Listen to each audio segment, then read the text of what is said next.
مساء الخير كل متابعين قناة أسرار الكهرمانة، أهلا وسهلا بيكم.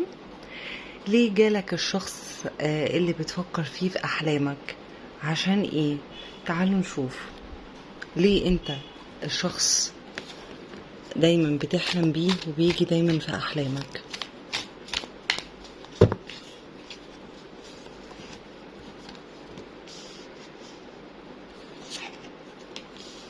استني منكم اللايك والشير والسبسكرايب ونفعل الجرس عشان كل ما انزل حاجة تشوفوها. تمام. ليه شخص معين دايما بيجيلك في الأحلام وإيه الرسالة اللي عايز يوجهها لك؟ سواء الشخص ده انتم في حالة ارتباط حاليا او انتم مثلا كنتم منفصلين وهو جاي يوصلك رسالة مثلا. مبدئيا كده احتمالية التواصل بينك وبين الشخص ده موجودة. يعني شايفة طاقتك مقسومة اتنين، جزء منك بيتواصل مع الشخص ده وجزء مفيش تواصل. ممكن تكون مش بتتكلموا مع بعض في الوقت الحالي او منفصلين في الوقت الحالي مثلا.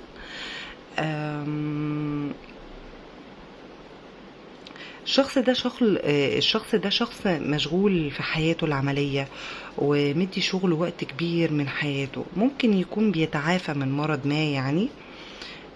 لكتير منكم الشخص ده ممكن يكون توأم شعلة ليكم. ليه بقى انتوا بتحلموا بالشخص ده؟ ليه اشمعنى الشخص ده بالذات انتم بتحلموا بيه؟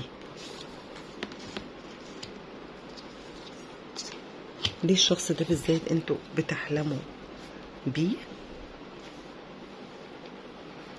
او ايه مثلا الرسالة اللي المفروض توصل ليكم من الحلم ده؟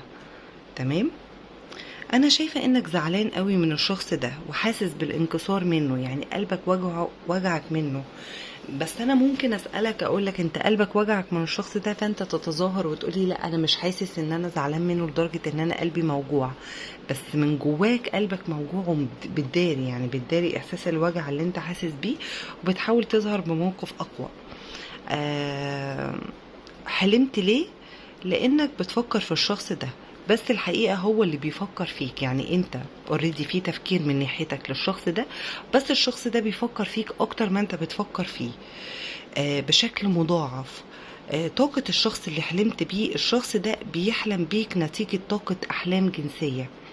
يعني الشخص ده هو اللي بيرسل ليك طاقة جذب، وعشان كده انت حلمت بيه. يعني الشخص ده هو اللي خلاك انت حلمت بيه من كتر ما هو بيفكر فيك بطاقات جنسية وبيحلم بيك احلام جنسية. الجزء التاني انك منكسر من الشخص ده وعايز من جواك تبعد عن الشخص ده، وعايز تقول كفاية كده وتبعد عن الشخص دوت وتحاول ان انت تعيش حياة جديدة، بس انت لسه ما عندكش القدرة الكافية على انك تعمل كده. طيب ايه الرسالة اللي ممكن تكون ورا الاحلام؟ الرسالة اللي تكون متوجهة لك من الاحلام ايه هي؟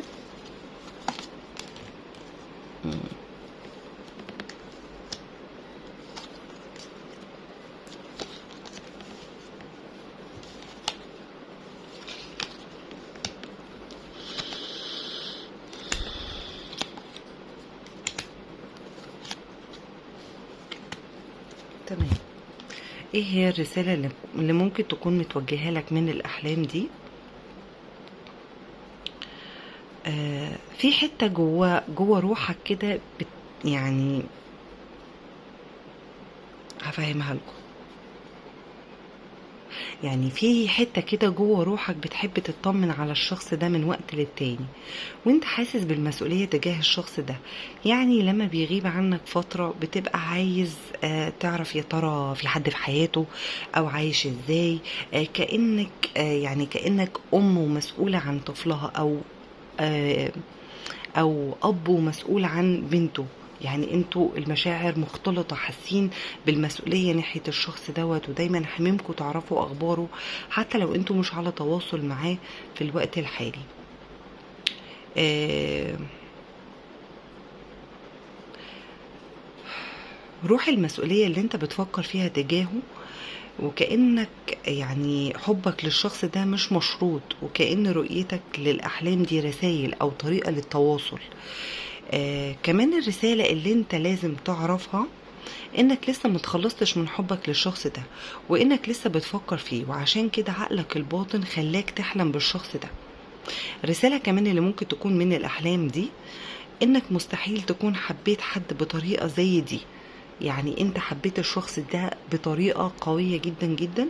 انا بس مش عايزاك تلوم نفسك على حبك للشخص ده، وانك مش لازم تحلم يعني يعني يعني تضغط على نفسك او تعيش نفسك في ضغط نفسي فوق طاقتك. لو انت عايز تخرج من العلاقة دي، صدقني هو ده الوقت المناسب للخروج من العلاقة دي. ده مم.